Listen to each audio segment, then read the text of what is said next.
The title of this lecture this afternoon is Utterly Amazing, and you'll probably find out why it's titled that way as we continue.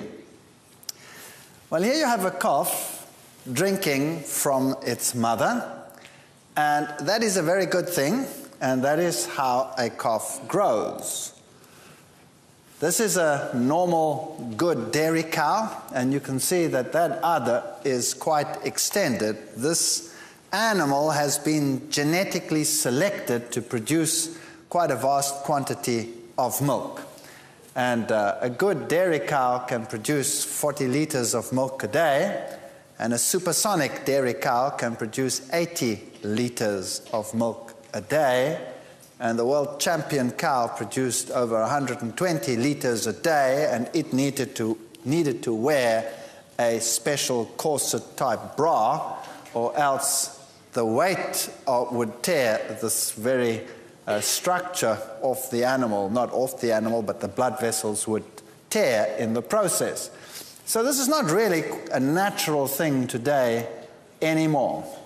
But I want to deal more with the product itself, dairy products. How healthy are they?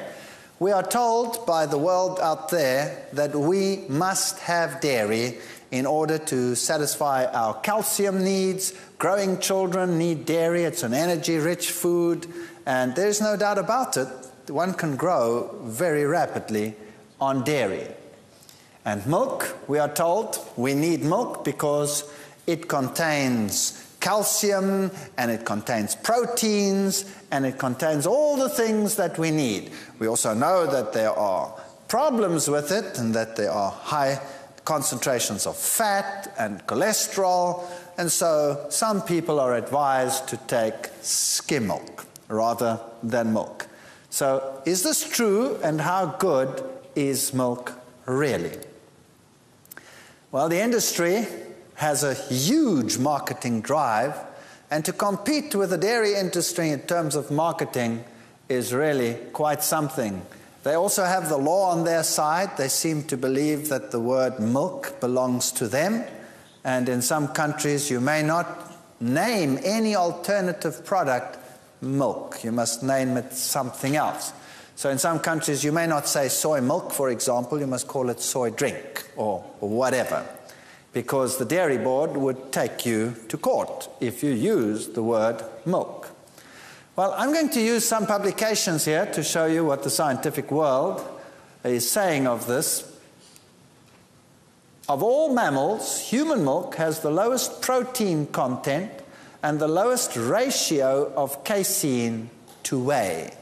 Now, casein is the protein that you find in milk, and there is a huge production of milk, so if you make evaporated products, then sometimes there is a huge excess of casein in the world, and you can find casein in just about anything, any product, from cookies to baking to power drinks to you name it, you will find casein. And casein is species specific. It's a very specific feeding protein. It's a very compact protein, and it needs special circumstances for digestion. So casein, for example, needs a special enzyme which will unravel it so that it can be cleaved in the normal digestion process. And in infants or in calves, the product that will do that is called renin. And renin curdles the milk and opens up the molecule for digestion. And so animals will produce this either in the lining of the gut. You will find pigs producing this, and calves produce it, And you can use this rennin as well as an extract in the cheese production because it will help to curdle the milk. So casein is pretty species specific. The amino acid composition in different species is different. But of all mammals, human milk has the lowest protein content and the lowest ratio of casein to whey. So if we're going to compare them, for example, you will find that in the human there are 1.2 milligrams per liter of casein. That's what there is. And the time required to double the birth weight is 120 days.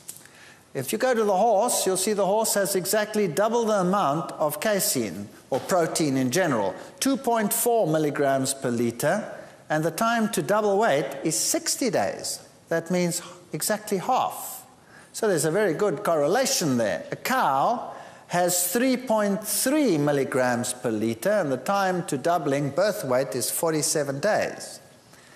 A goat, 4.1, 19 days. A dog, 7.1 milligrams, 8 days. A cat, 9.5, 7 days. A rat, 11.8, 4.5 days. So if protein is the reason why we drink milk, then the best milk to drink is rat milk. No doubt about it. There's another problem that we have over here. We'll see that the human takes the longest to double the birth weight. Now, when a human is born, the moment the baby is born, he gets up and he walks around and says, "Where's the food?" Right? No, he doesn't do that. What does he do? He's totally helpless. And the brain is still developing. In fact, there are sutures which help it to be born, and the brain is the important structure that still has to develop. The nerves are still connecting up, and so a baby is totally incoordinate, and the nervous system has to develop after birth in a human. A human is a species where the brain is paramount. A cow is not too interested in school and calculus. It's more interested in walking around and feeding. Is that correct? And so the food type that is geared for a cow is one to make musculoskeletal development possible and is not geared for brain development. So if we feed the human cow's milk, then what we can do is we can induce fairly rapid growth, but it is musculoskeletal growth, and so the baby can get very, very large very quickly, and smaller infants are frowned upon that grow slightly slower. On the other hand, what is it that you would really want to develop properly, the brain or the musculoskeletal development? Well, it depends whether you're a child of a world boxing champion or of a, history professor or something like that, probably. But that's not the point. The point I'm making is that human milk, which has the lowest ratio of casein to whey, is geared for brain development. What does the brain consist of? High levels of proteins, or does the brain consist largely of fat? Basically, our brain is fatty tissue, and there are lots of fatty components. Around each of the nerve fibers, you have myelin sheaths, which are particular fat molecules. So brain and brain-connecting tissues or nerve tissues are largely fatty tissues, and so you need that type of development.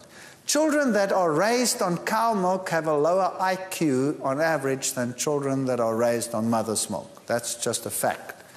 So the protein that we find in this food is geared for the species, and if you work with animals in the zoo, you will know that you cannot just feed any milk to any animal. Normally they would die. The human is just so resilient that it can cope with just about any milk out there, and that's why we believe that cow's milk might be good for infants. In fact, the opposite is true. We should strive to use food that meet the nutrient needs of the older infant, yet avoid toxicity. Cow's milk simply does not meet the standard of quality. Journal of Pediatric Gastroenterology and Nutrition. So there are other problems with milk as well in terms of its purity. Here's the journal Pediatrics. You don't get better journals than these in terms of children. Babies who are fed whole cow's milk during the second 6 months of life may experience a 30% increase in intestinal blood loss and a significant loss of iron in their stools. Now, why should the infant bleed internally if it gets cow's milk? The answer again lies in the protein. The casein that occurs in the cow's milk is very hard to digest, which would mean that the situation inside the gut is such that it is more acidic than normal and very irritating to the intestine, so that these young intestines actually bleed in the process and you lose iron that way. And adults have the same problem. People who have ulcers, for example, should never ever have any dairy product in their systems because of the irritating nature of the digestive process involved. Adults who consume large quantities of milk, who have high lactase activity, suffer repeated small galactose challenges, accumulation of galactocol in the lens, and a greater likelihood of developing senile cataracts, postgraduate medicine. Okay, what does that mean now? So the first problem about dairy products is the type of protein. The protein, casein, is very hard to digest. You need very special enzymes in order to do it. And mother's milk has human casein, and the baby would find that hard to digest. But the mother has nodes in the breast where bacteria are raised, which are called Bacillus bifidus, and this bacterium is injected together with the milk and helps to digest the casein. And then the infants also have small amounts of rennin. In a cow, on the other hand, the calf produces large amounts of rennin to cope with this huge influx of casein. So that's the way we deal with casein. Once a mammal in general is weaned, then it stops producing rennin, and it cannot digest casein adequately anymore. In fact, once an animal is weaned, it should never, ever, ever get milk again, and there is not a mammal in the world that will naturally drink milk after it is weaned. Not a mammal in the world, except the human being. And all of us switch off the enzymes which enable us to digest the casein adequately once we are weaned. So none of us have this. But here's another problem, and that's the sugar in milk. You see, the sugar in milk is lactose. And to digest lactose, you need an enzyme which is known as lactase. And lactase is an enzyme that occurs until you are weaned in most populations. Now, in the white population and in the generally European stock population that has lived in cold climates for many, many centuries, and where people have been raised on milk for a long, long time because that's all they had. They used to plant their grazing in the winter, in the summer, harvest it, and they would have their cows in their sheds, and that's what they would live on throughout those winters. Dairy, dairy, dairy, dairy. That was the staple food of the European. And so in Europeans, the enzyme lactase continues to be produced after the weaning time, just because milk has never been withdrawn from the diet. But in most other nations where children in Africa, for example, or in Asia are nursed by mothers, and once they are weaned, that's it, lactase ceases to be produced, doesn't get produced anymore. And the enzyme lactase splits the sugar lactose into its two components. The one is glucose, and the other one is galactose. Now, galactose is 1/2 of lactose. Now, in an infant, there's another enzyme which will change galactose to glucose so that they can use it. So there's an enzyme called beta-galactosidase which will take this galactose and change it to glucose as the baby needs it. Now guess what happens when you're an adult? That enzyme stops being produced. Once you are weaned, you don't produce it anymore. So if you ever consume lactose as a sugar, you might still, if you are a European, have the enzyme lactase that can split the lactose into glucose and galactose, but you won't have sufficient of the enzyme or none of it as an adult to split the galactose or to change the galactose to glucose. Which means that no human being actually should ever use lactose as a dietary food ever. Because what do you do with the galactose now that you don't know how to use it anymore? It now becomes a foreign substance in your body. So every time you have a glass of milk and you're converting everything that you can use in there, you will sit with galactose challenges. And what do you do with galactose? Well, you don't know what to do with it, you store it. So you store it in your skin, everywhere, including your eyes, your cornea. And so senile cataracts largely are galactose deposits which have accumulated over time. So you don't want to do that. What's wrong with dairy products? Here's the Physicians Committee for Responsible Medicine, Washington, D.C. They will tell you that dairy products contribute cholesterol and fat to one's diet, comparing the cardiovascular status of ovo-lacto-vegetarians and vegans has proven that while both are healthier than meat eaters, vegans have a better cardiovascular status than vegetarians who consume dairy products. And these are all the journals, the Journal of American Medical Association, American Journal of Clinical Nutrition. This has been known for a long, long time. Even the Journal of Dairy Science will admit that milk has been identified as a cholesterol-elevating fat because it contains cholesterol and is primarily saturated. That's a half-truth. So I'll acknowledge that they have half the truth there. The other half is worse, which they don't mention, and we'll come to that in a moment. Iron deficiency, we've already spoken about it. Iron deficiency is more likely on a dairy-rich diet. In addition, clinical studies have shown that infants consuming cow's milk lose blood from their digestive tracts. We've dealt with that. Diabetes, this is an interesting one. Insulin-dependent diabetes, that's type 1 diabetes or childhood onset, is linked to dairy products.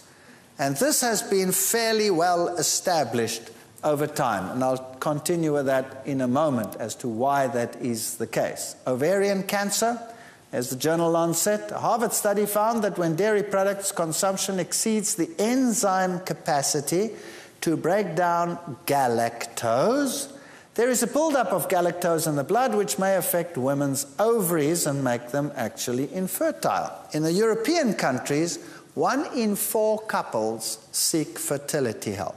1 in 4. That never happens in Africa. Did you notice that? Never happens in Africa. Now here's this cow's milk linked to diabetes. In Lancet Medical Journal in 1999, they found that new evidence published Friday adds weight to a controversial theory that feeding cow's milk to babies may cause them to develop diabetes in later life, the Lancet Medical Journal said.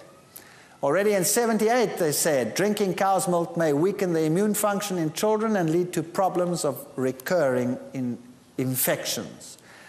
A young age at introduction of dairy products and a high milk consumption during childhood may increase a child's risk of developing juvenile diabetes, the journal Diabetologia, 1994. So how come it causes diabetes? What was the theory behind that? Again, it's linked to the protein. This protein casein is very poorly digested, which means that it only breaks down into little bigger chunks. You get energy from it because parts of it are digested, but the pieces sometimes get translocated and end up in the blood as pieces. Now all of a sudden, the body recognizes an abnormal protein. And it just so happens that cow's casein has an amino acid sequence in one part of the molecule which is very similar to the amino acid sequence on the beta cells of the pancreas. So what happens is, when the body recognizes this strange protein, it makes an antibody. And that antibody, if that sequence of amino acids happens to be present in that piece that's in the blood, is an antibody to that amino acid sequence. And then that same antibody attacks your own beta cells and destroys your pancreas. And then you have diabetes type 1, and you have no more insulin-producing cells, and then you have diabetes type 1. Then the only solution is to take insulin for the rest of your life. Now, there was a lot of controversy about this because Japanese babies sometimes develop diabetes type 1, even though they never got cow's milk, they only got mother's milk. And so this idea was rejected for a long, long time, until scientists found something very exciting. They found that the Japanese babies that had diabetes type 1 were from mothers who had been subjected to the United States diet. They'd lived in America for a while, and they were using dairy. So they analyzed the mother's milk, and guess what they found in the mother's milk? Cow casein. Why? Because the mother wasn't digesting the cow casein properly. It was also translocated partially into their bloodstream. The body gets rid of it, and a gland throwing things out is a convenient place of getting rid of it. The baby was getting cow casein and making antibodies because it couldn't deal with it, and that's where diabetes 1 came from. So the theory today is pretty well confirmed. Early cow milk exposure may increase juvenile diabetes risk by 1.5 times. Early studies already showed this. Diabetes does not occur in diabetes-prone rodents reared on a diet free of cow's milk for the first 2 or 3 months of life, indicating that cow's milk protein can trigger the disease. The New England Journal of Medicine reported that in 1992 already. They've known this for years. And only now is it slowly filtering through to the medical world that this is actually the problem. Researchers from Rome and London said they studied 47 patients who had recently developed insulin-dependent diabetes and found that 51% of them had immune cells that grew and replicated when exposed to a protein called beta-casein. Comes from cows. Found in cow's milk, only 2.7% of healthy people in a control group had immune cells that reacted to the cow's milk protein. So there you have it. Casein seems to be the problem. All right, here's this other study that was done on the sugar. 5 years ago, Kramer from Harvard Medical School linked galactose, that's sugar, consumption with increased risk of ovarian cancer. To look for hints for this sugar might also affect fecundity, that is fertility if you like. His team compared published data from 36 countries on the rates of fertility, per capita milk consumption, and hypolactasia, that is low lactose, the adult inability to digest lactose. In February 1, American Journal of Epidemiology, they now report a correlation between high rates of milk consumption and waning fertility, beginning in women just 20 to 24 years old. You shouldn't become infertile at 20 and 24. You should be at your peak. The strength of that association and the rate of fertility decline grew with each successive older age group studied. In Thailand, for example, where they don't use dairy because they are lactose intolerant, where 98% of adults are hypolactasic, they're lactose intolerant, average fertility in women, 35 to 39, is only 26% lower than peak rates. So you stay fertile for a long, long time at age 25 to 29. By contrast, in Australia and the UK, where hypolactasia affects only about 5% of adults because they keep the enzyme, because they have this history of milk consumption, average fertility by 35 to 39 is 82% below peak rate. What a tremendous difference. and the difference is the dairy. The dairy is the bad news. Cataracts, as we have seen, are linked to dairy products. There are many scientific publications to show that. Lactose intolerance, we'll deal with in a moment. Food allergies. Milk is one of the most common food allergies. If you have migraine, if you have asthma, we'll deal with them in a moment. The first product to look at is dairy.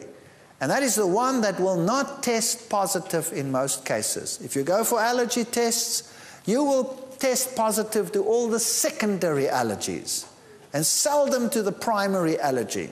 So this is one of the biggest problems in the world today. Toxins, like other products from animals, breast secretions contain contaminants, pesticides, drugs, and all kinds of problems, antibiotics, you name it.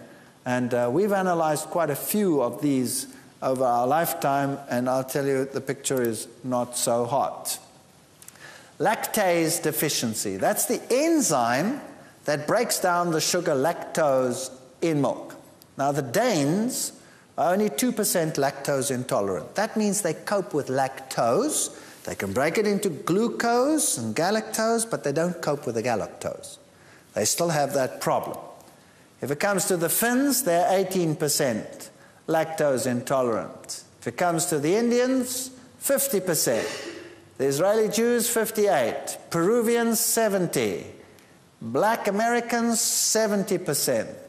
Ashkenazi Jews, 78%. If we go up, Arabs, 78%. Green Eskimos, 80%. Taiwanese, 85%. Greeks, 85%. Japanese, 85%. Thais, 90%. Filipinos, 90%. African blacks, some say 90%. Actually, it's more.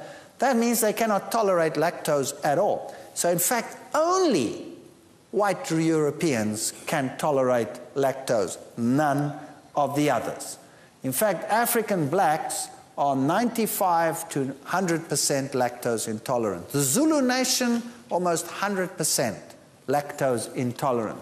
And as you go down the list, you'll see that only North American whites and white Europeans can tolerate lactose. Now, isn't it interesting that this group down here wants to dictate to the whole world up there that in order to be healthy, they must eat like them. And what happens? They all become just as sick as they are. That's what happens. So let's have a look at this lactose metabolism. We've been speaking about it. There's the sugar lactose. That's the one that you get in milk. And you break it down to glucose and galactose, and you need an enzyme which is called lactase.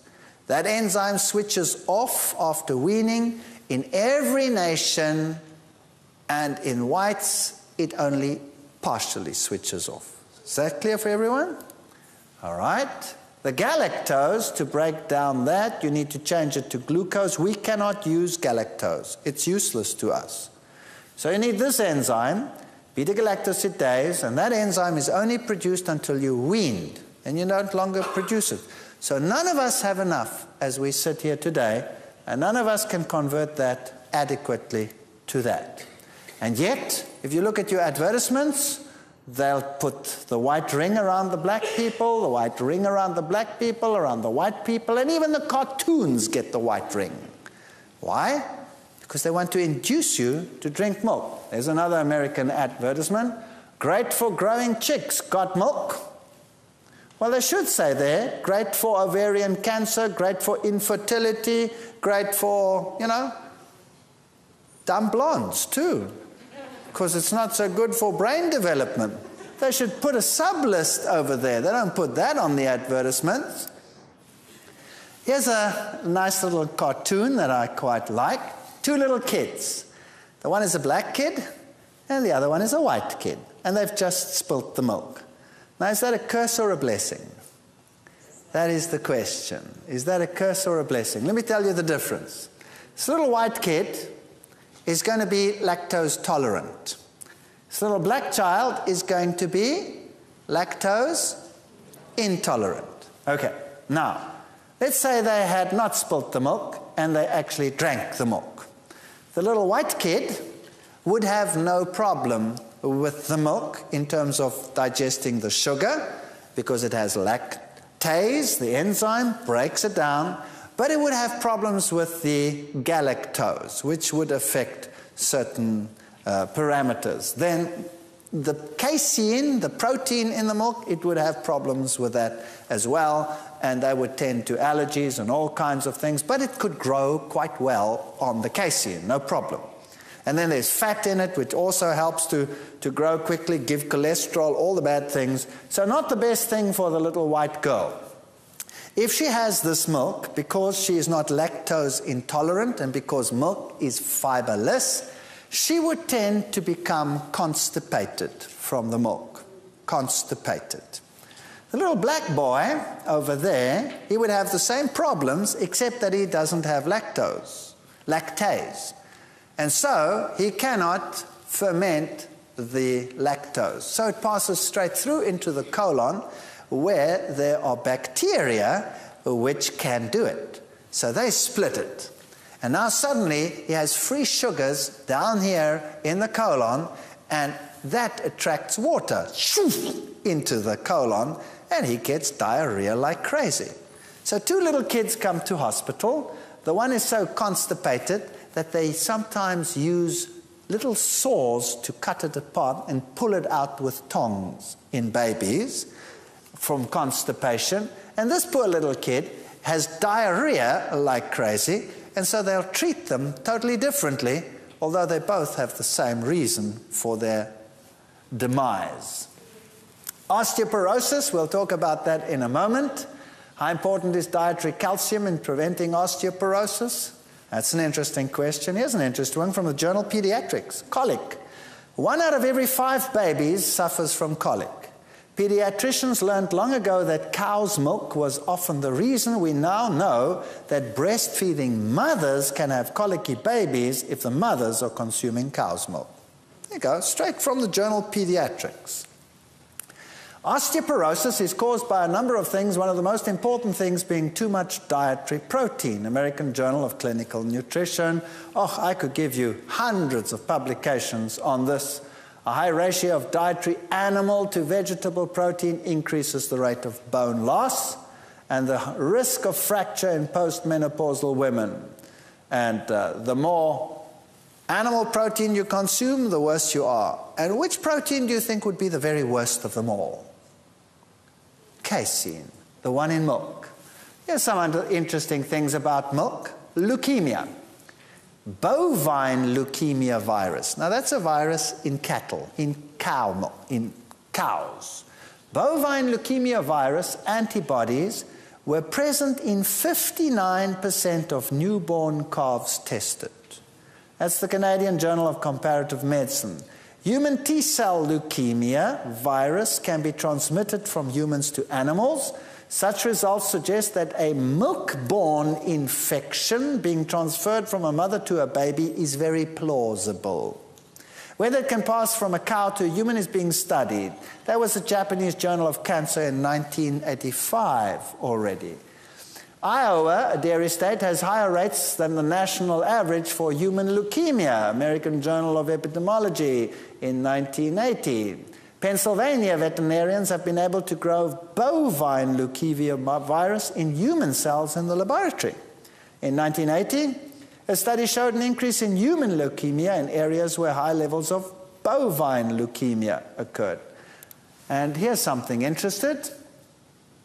Cows infected with bovine leukemia virus had significantly greater milk production than their non-bovine leukemia virus-infected herd mates, which could mean that more BLV-tainted milk is being produced than previously estimated.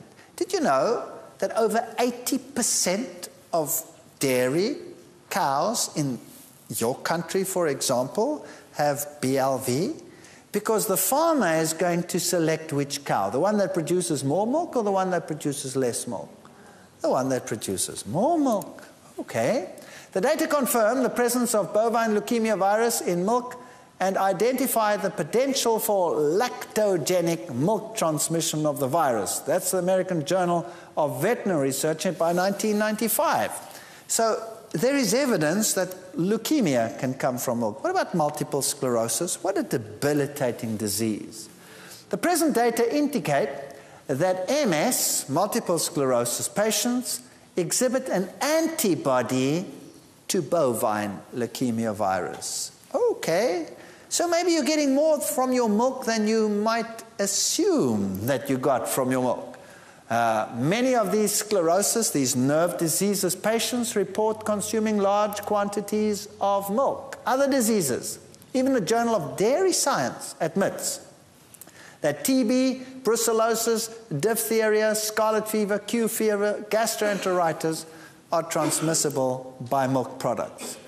And the Journal of American Medical Association, milk is an excellent vehicle of infection because its fat contents protects pathogens from gastric acid, and being fluid, it has a short gastric transit time. So you can get infected with milk. The big stink, listeria infections in the UK. Notice how they've been going up here since the 80s, how they have increased over time. And listeria is one that will cause, as I said, blindness, stillbirth, deformities. It's quite a wicked one. We've had quite a few outbreaks in our country. Switzerland, there have been quite a few outbreaks of this. So the fact of the matter is that dairy doesn't seem to be as good as it seems. Listeria organisms excreted in cow's milk escape pasteurization. So it doesn't even help to pasteurize them. It's interesting. We tested milk for pathogens. And we went and took raw milk and we tested retail pasteurized milk. And you find lots of lactobacteria in raw milk and very, very few, if ever, of the pathogens. Then you go to the retail milk and you find no lactobacteria. They're all dead. They've been pasteurized away. But what do you find? You find pathogens alone. They survived, and now they can grow in the milk. So these days, milk doesn't tend to go sour, but it develops a bad odor sometimes. And that's because it has pathogens which make it go rotten rather than sour. The results report the hypothesis that human listeriosis can be a foodborne disease and raise questions about the ability of pasteurization to eradicate a large inoculum of listeria from contaminated raw milk. It doesn't work. Now, I talk about this everywhere in the world. Prof's crusade against milk has them frothing. There was a newspaper article about some Walter Fight guy who was talking about milk. In fact, the dairy board came and wanted to put me in a box. And I said, would you care to sit down? And these guys are big. Dairy board farmers, they are huge. After all, that's what they've been eating all their lives, right? And I felt very intimidated, and I gave them my lecture, and at the end, they were actually begging and saying, couldn't you please keep it quiet for the sake of the industry? So I said, well, if you can take all the diseases upon your head, I would do that. So, no, there are other publications, also books, which talk a lot about this issue. Move Over Milk is one, Milk the Deadly Poison, very many interesting things. High infant death rates from cow's milk. Now, this is an interesting one. This is now in areas where we don't have industrialization. In other words, third world. Cow's milk, 84.7%, 84.7 death rate at 9 months per 1,000 infants. That's quite high. If 84.7 out of every 1,000 die, as opposed to 1.5 in these areas. Now, what about areas like the United States or Europe? Nelson's textbook on pediatrics, improved medical treatments have changed this picture, and currently the death rates are similar for breast and cow's milk formula-fed infants, except in lower socioeconomic conditions or unsanitary conditions. Even in an era of antibiotics in the USA, infants fed formulas or cow's milk are 80% more likely to develop diarrhea, 70% more likely to develop ear infections when compared to breastfed infants. How many little kids today have to get grommets constantly in their ears? The only reason why they have to get them is because of dairy. Your infectious mode is far higher if you are on dairy than if you are not. So let's just wrap up the milk-associated conditions which you find in the scientific literature. This does not come out of my thumb. This comes out of the scientific literature. Chronic fatigue. Many people speak to me about chronic fatigue. Take out the dairy, and the problem is very often solved. Tension headaches, musculoskeletal pain, hyperactivity, bedwetting, allergies and congestion. Many, many allergies can be taken straight back to dairy. Asthma and respiratory difficulties. Well, for one, my wife was an asthma sufferer. She had to take an asthma pump. She could not go anywhere without an asthma pump. She was a constant asthma sufferer. It was a nightmare. And since she threw out the dairy, she didn't have to use the asthma pump. It took about 6 months in her case, and she never needed an asthma pump again. In fact, once we had a knock on the door, and an asthmatic was having a terrible asthma attack right there, and it was tough. We had to rush him to the hospital. But she had her last asthma pump, which had been lying for months in her drawer, and she gave it to him, and that helped him to get to the hospital. So asthma, very definitely involved. Early arteriosclerosis from oxidized cholesterol. Now, this is a very important point. Cholesterol itself is not so problematic. Oxidized cholesterol is problematic, and milk is in air and oxidizes very readily, and milk is one of the prime sources of oxidized cholesterol. And you would want to avoid that as much as you can. Juvenile diabetes, we've dealt with in quite some detail. Acne, all the problems associated with trying to get rid of the products you cannot digest come out through the skin. Acne, rheumatoid arthritis is often associated with dairy consumption, and all the nerve disorders like neuralgic diseases, Gehrich's disease, multiple sclerosis, and IQ. There are numerous studies which show that children raised on dairy have a considerably lower IQ than children raised on mother's milk, for example.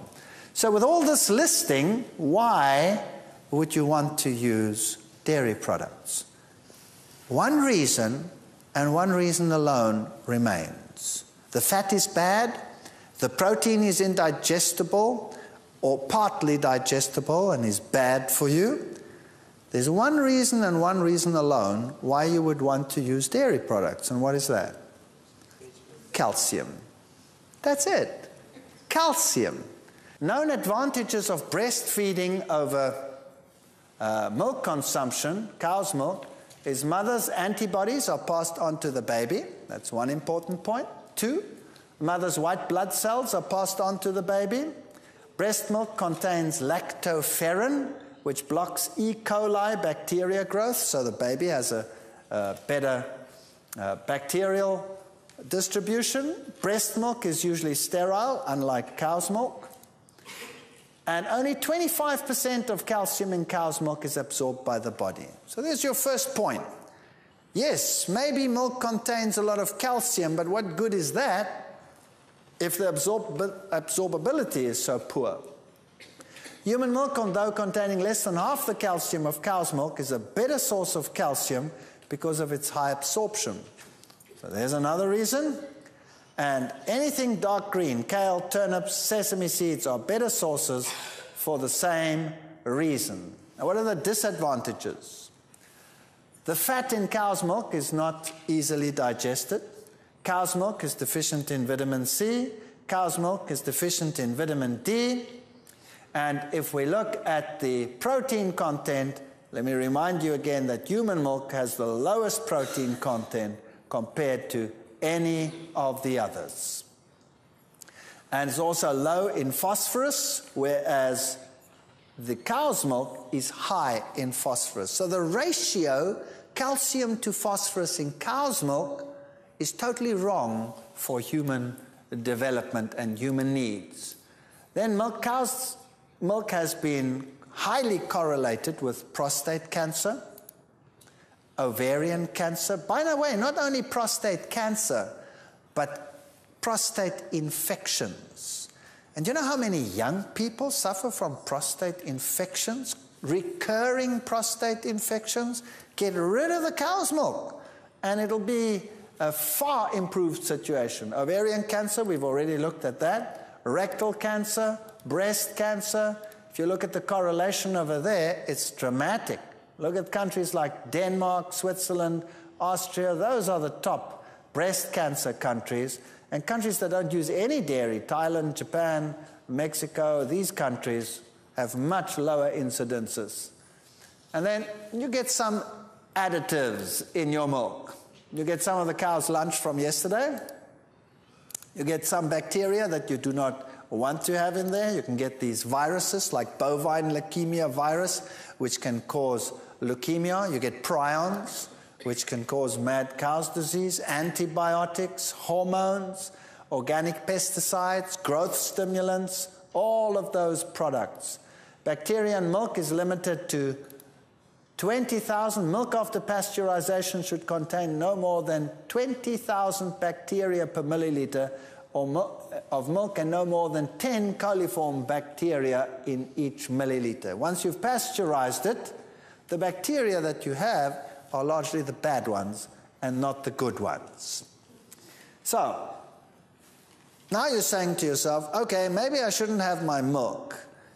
But if you look at these products, how many of these products contain milk? It really is a problem now, because just about everything out there contains dairy products. And cheese, some people say, well, I won't drink milk, but I'll have cheese. Cheese is still okay. Now let me get to my pet topic, which is cheese. Are you ready? Let's have some fun with cheese. What is cheese?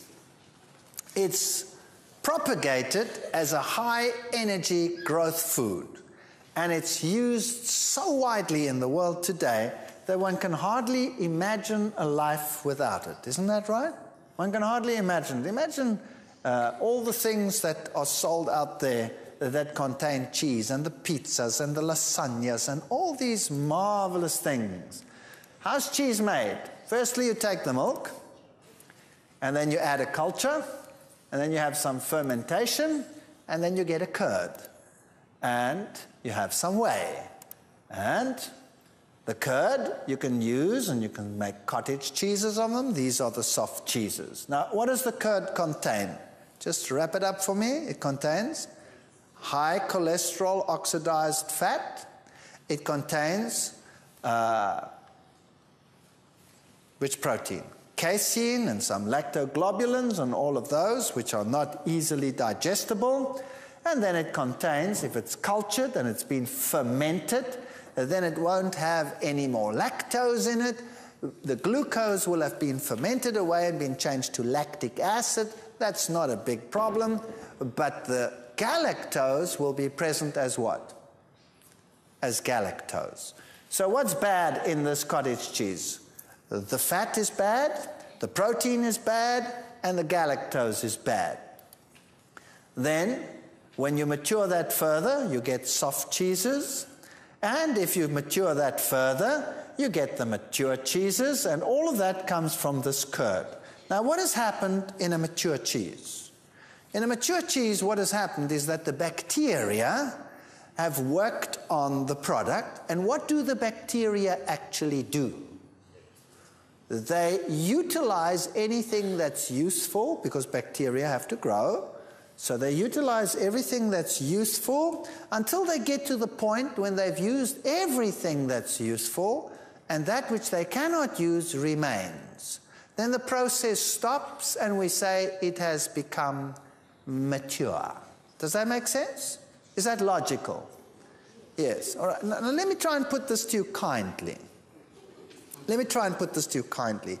If you eat a meal and you've utilized everything that you can utilize, and then the process stops, what do you do with the rest?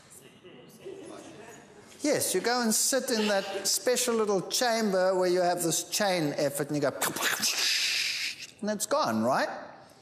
So basically, mature cheese is bacterial, whatever, that's left over. And it even has the smell associated with it, which we have turned into something artistic and delectable. Isn't that so? The better and the more aromatic, the more expensive it becomes. So we have become experts in producing this product, and we call it food for some strange reason. Now, you pop it into your stomach. The bacteria didn't have very much success with what was left over. That's why it's called a mature cheese. It's highly rich in casein. It has some oxidized fat, which is the worst thing that you could possibly have. And this casein is indigestible. The bacteria do not have the enzymes to cleave it. They don't have the acid medium. We have an enzyme, pepsin, which can actually cleave proteins, but it really battles with casein. Because you need something else to unwind it. What is that? Renin. Do we have renin as adults? Yes or no? We don't even have enough of it as infants. That's why mom adds Bacillus bifidus. No. We don't have it. So do we cleave this protein very well? Yes or no? No, we don't.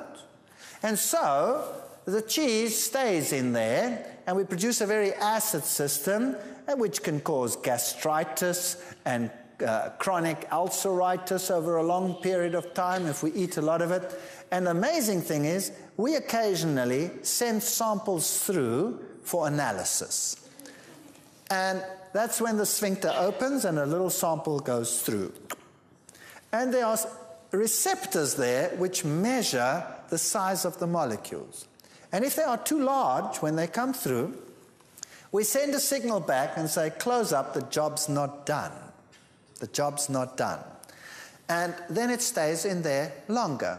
Now, I've already told you that normal plant foods will be in and out of the stomach within 4 hours. Finished. If you add meat to the diet, it can stay longer. It can stay up to 6 hours. If you add cheese to this, it can stay in there for 10 hours, even longer, 12 hours. 10 hours is sort of the average for cheese. And that makes for what we call satiety, feeling satisfied. That is why if you want to shut your guests up, give them cheese. Then they don't ask you for food very quickly because they feel satisfied. Now, I have a question for you.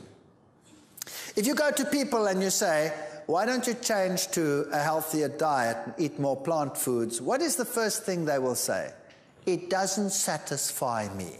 I eat and I'm hungry again. Well, actual fact, that's what you want to be. When you eat, how much do you absorb from your stomach? Nothing. When do you start absorbing? Once it's in the intestines, isn't that right? So in other words, your stomach must be empty and the food must be in the intestines when you start getting energy from the food. What's the good of eating and keeping it in your stomach? What's the point of that? That's pathetic.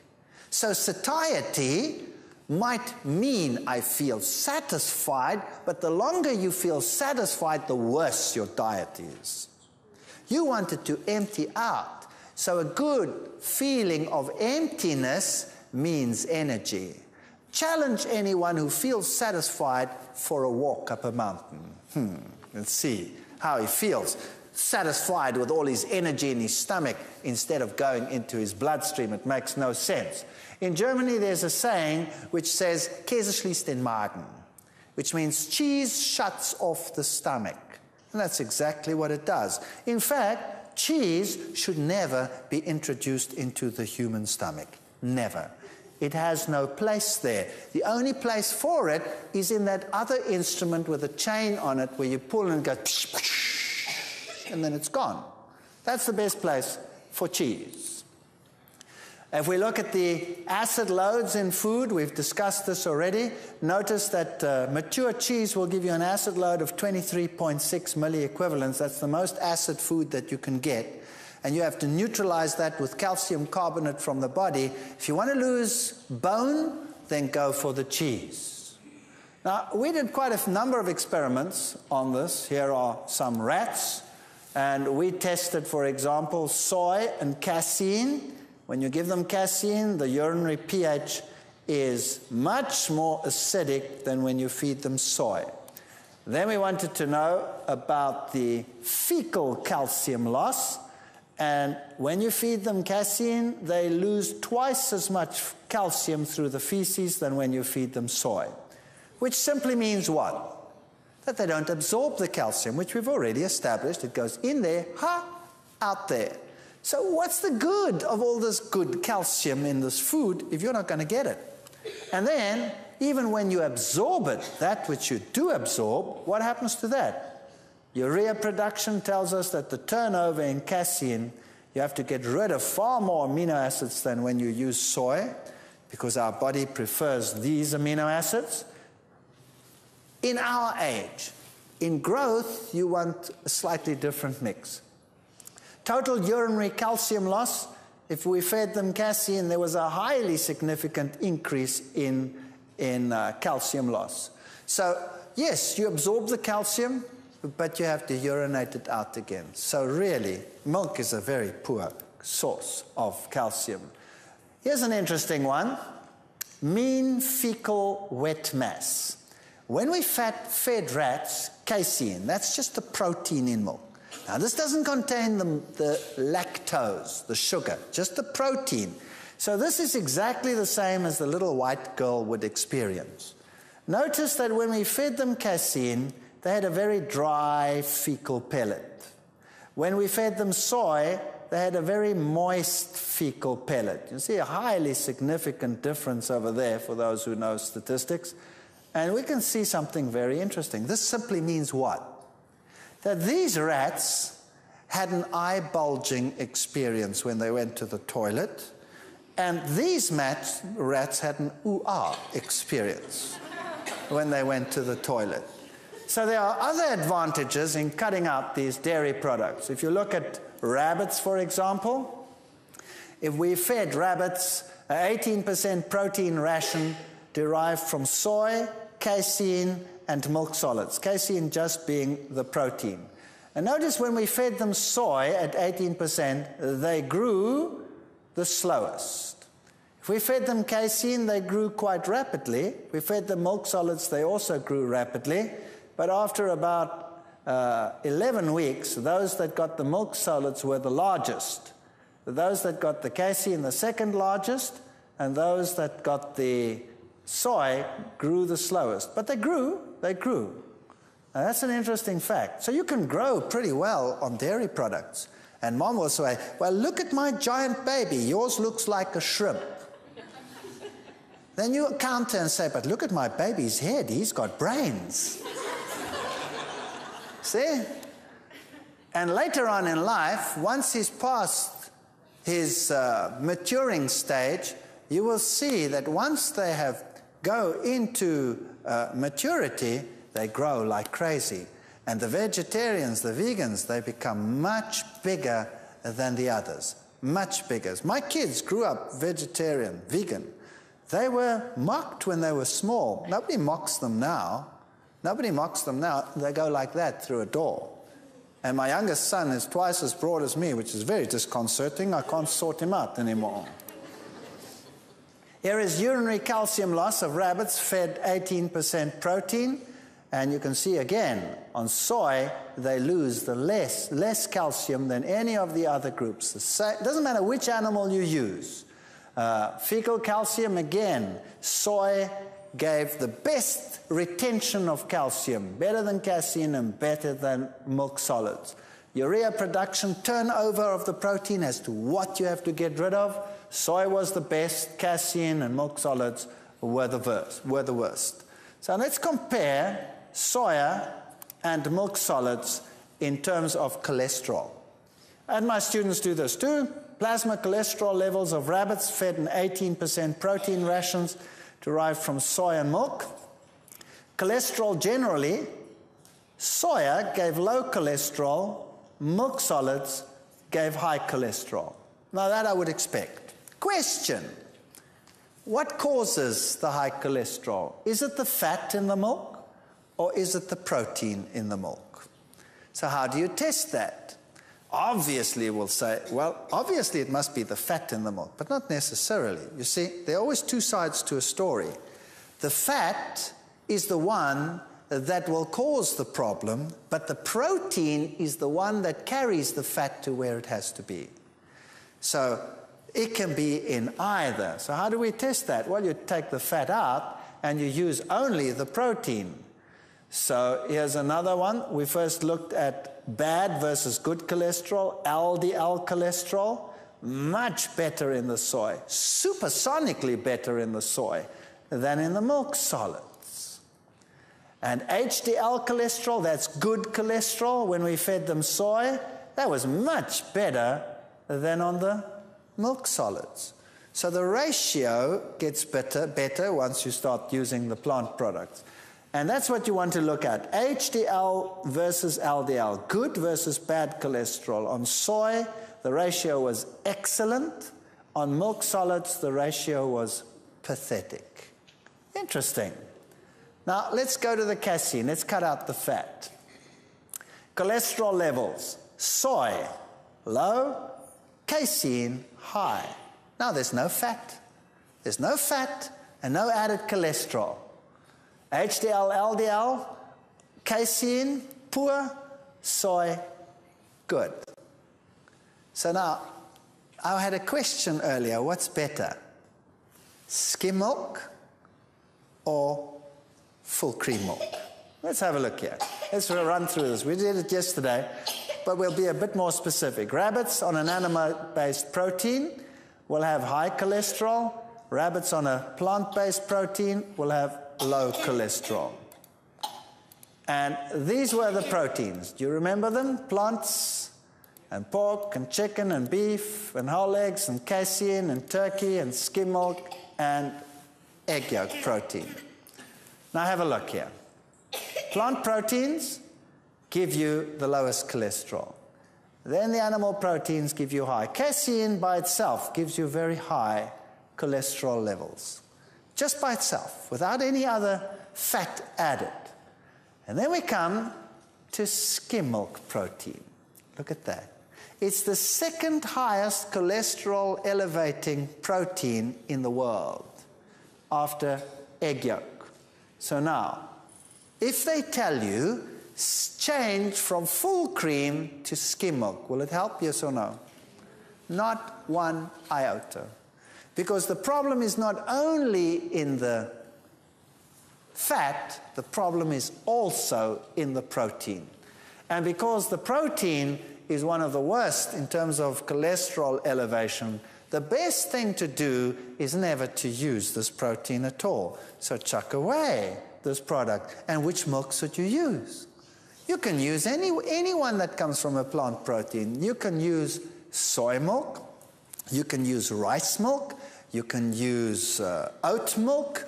You can use combinations of those. There are nut milks and all kinds of marvelous things that you can make to suit your palate. And you don't have to suffer with these things.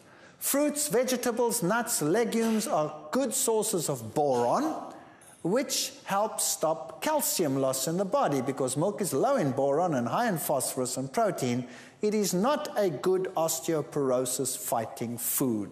Even the journal Nutrition Today says that. Greens, kale, broccoli, and so forth are your best sources. Even when eating 1,400 milligrams of calcium daily, one can lose 4% of his or her bone mass each year while consuming high-protein diets. American Journal of Clinical Nutrition said that years ago already. By the way, 1,400 milligrams per day is a typical US supplemented calcium intake.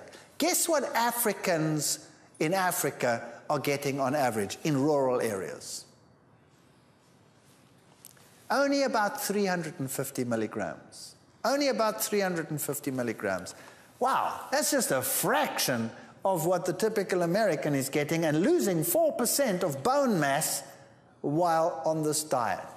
And the Africans with just over 300 milligrams per day, lose no bone mass.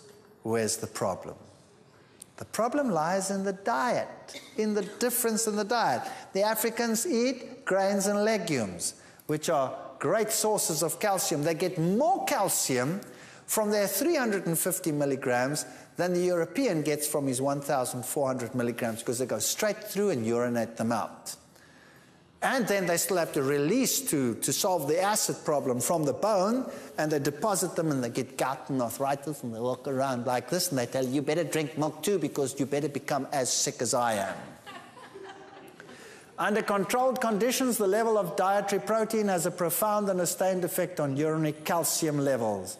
So the traditional African diet versus the westernized diet. We got heavily into this research, and we wanted to prove that we were not doing the African people a favor when we were taking them out of their rural environment and urbanizing them. By the way, what is the main relief food sent to Africa in times of famine? Milk powder. You know what? I have said this publicly on radio, on television. I've said it all over the world. People just don't get it. You send those poor African kids milk powder, what are you doing to them? They're already emaciated. Now they get a glass of milk, and what happens to them? They get diarrhea and they die like flies. In some areas in Africa, they call it the white man's poison. And some tribes have developed a use for the milk powder. They make a paste out of it, and they paint their huts with it. That's the only thing you can use it for. So we wanted to know what this effect was going to be, and we wanted to simulate the grain and the legume diet, and we used the vervet monkey in order to do this, because this is the only animal that is recognized as an equivalent. What do we find? Maize legume diet versus the milk solids diet. If you look at urine production, again, the milk solids eventually cause a problem. If you look at stool production, they were slightly lactose intolerant, so they are a good model for African people. All animals are lactose intolerant. African people are lactose intolerant, so this was a good model to test it by. Maize legume, milk solids, you would have a problem with the milk solids with stool production. So they would develop slight diarrhea, just like the African people would. Urinary calcium loss on milk was always consistently higher than when they had maize legume. So the osteoporotic diseases would develop in urbanization. About 50,000 Americans die each year of problems related to, in some way or other, to osteoporosis. And dietary protein increases acid production, which can be neutralized by calcium mobilized from the skeleton. That's how you overcome it, and that's why you lose the milk. Now remember the study on milk and infertility, where we said that there was a fall-off in fertility related to galactose in women? So we wanted to test, well, what about the men? So we wanted to know what the effect of this diet would be on sperm, for example. And here's the one that will show you the picture the best. Progressive motility. So we took the sperm of male vervet monkeys that had been fed grain legume diets, that's a typical African diet, and look at the sperm motility compared to those that got milk. Boom. Almost a third. That meant that the sperm of these monkeys was swimming when they were on grain legume, and they were swimming when they got milk solids. When we look at the sperm concentration, this is the one that gives you the best picture again. High concentrations on grain legume, low concentrations on milk solids. So just the diet totally changed the whole sperm parameter. Now you can imagine why European couples, 1 in 4, seek fertility treatment. The women are affected by the galactose, the men are affected by the casein.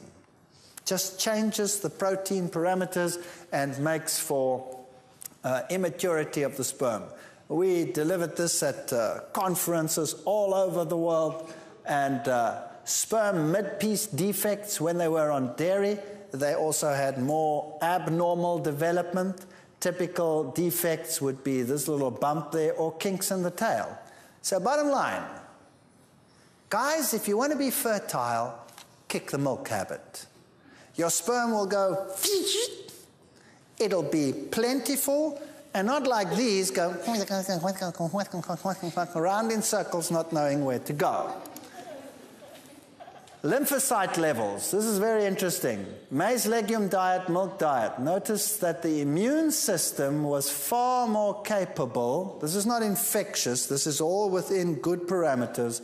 But they were far more capable if you were off dairy. So if you want to boost your immune system, then get rid of the milk. Now, African people are lactose intolerant, so they in particular should get rid of the milk. But in the AIDS epidemic, for example, in the world today, if they could kick just the milk, the white blood cell count would rise, and AIDS lowers the white blood cell count. So one of the best ways to counter the immediate effects of AIDS is just to go on a healthier lifestyle. Also, when we looked at HDL, LDL, the parameters were far better on the maize legume than on the milk. And this is the sad state of the blood vessels after a few months. Here's the main artery of one that received maize legume. Perfect. By the way, they didn't only get maize legume, okay? They got everything else that a monkey eats. It's fruits and everything else. Just a little ball of food, the energy food was maize legume, a small part of the diet. So they didn't only get that. They had fruits and veggies and everything they wanted to eat as well that monkeys eat. And this is what it looked like. Perfectly squeaky clean blood vessel when they had maize legume. Look at the little side vessels. All the little openings are perfectly open. There's no clogging of the arteries. The same time period, one that got milk. Look at that. All this fat deposit in there. All the arteries partly clogged. This is a terrible situation. And then just to show you the histology, that's a cross-section of one that received maize legume. There's no fat deposition in that blood vessel. It's squeaky clean. Look at this guy. Look at that huge amount of fat deposit over there. That's plaque development. All this over here, plaque development. And look at this.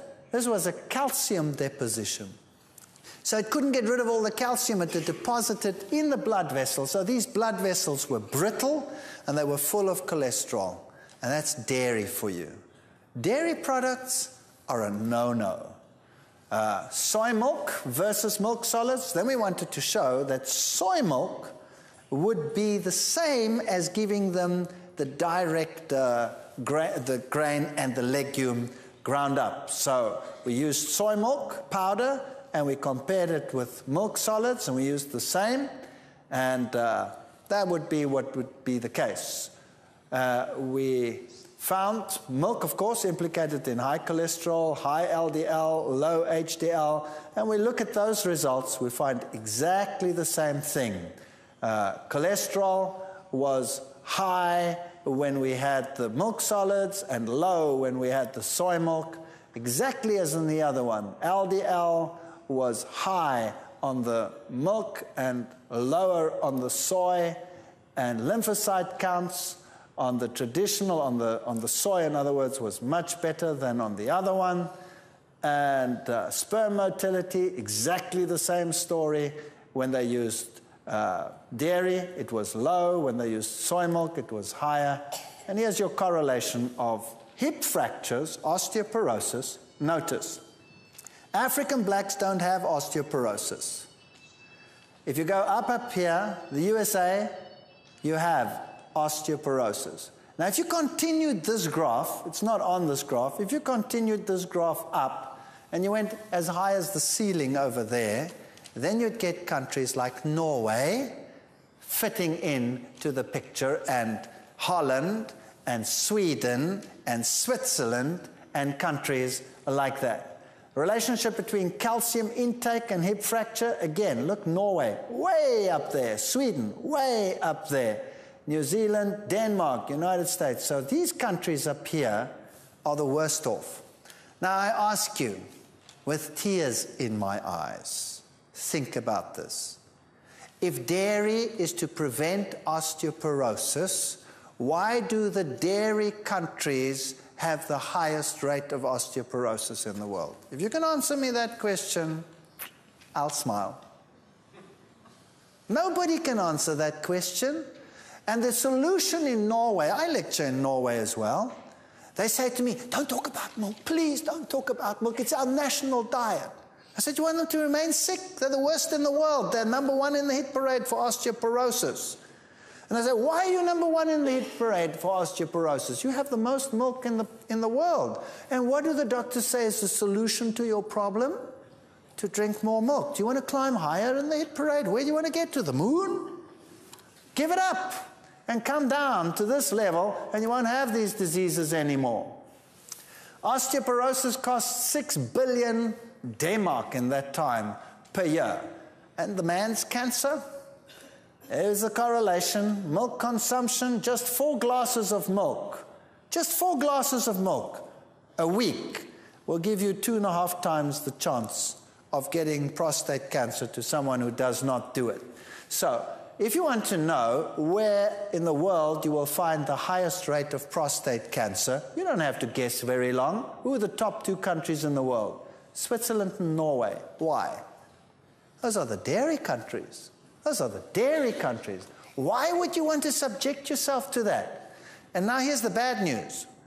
For African Americans and African people in general, they've had a much shorter historic time of subjection to the Western diet, which means they still have the system that is supposed to cut out these products once they are weaned. So now, if you don't, this is the problem that you have. White males, prostate cancer. These are age-adjusted cancer rates. The figure there, 23.6. Black males in the USA, same disease, look at that, 52. The probability of getting prostate cancer if you are a black American is more than double the probability of a white getting it in this country, simply because of the history of usage of dairy products. So if you're a black person, you should be twice as careful. So obviously we are right when we say to the governments, why do you introduce dairy as a food for urbanized black people? Why do you do that? Why do you not propagate grain legume diets? Why don't you propagate natural foods? You don't. You're going to sit with epidemics like you cannot believe. And they are sitting with them. And do you think they will listen? Absolutely not. Gasping for breath? The #1 drug sold in the United States is allergy, and that's everywhere in the world. Here you have Israel Journal of Medical Science. Dairy products may play a major role in the development of allergies, asthma, sleep difficulties, and migraine headaches. So to sum up for you, what's good in that picture? Well, I guess you could eat the roll, but it's refined. So I guess you're stuck with the lettuce and the tomato and the cucumber and this one over here. And if you look at the cheeses, then this one over here would be the least objectionable, although it has the casein, it has the galactose, and it has the oxidized cholesterol, so I wouldn't use it as a food. This one over here is a mature cheese that is more objectionable because it has more oxidized cholesterol. All of the products that are useful are just about gone. It's practically concentrated casein and galactose. And this one over here still has some aromatic bacterial waste in it as well as a special bonus, but you pay more for that. So my suggestion would be to choose a healthier alternative to dairy products. And we will be dealing with that in another lecture. Thank you.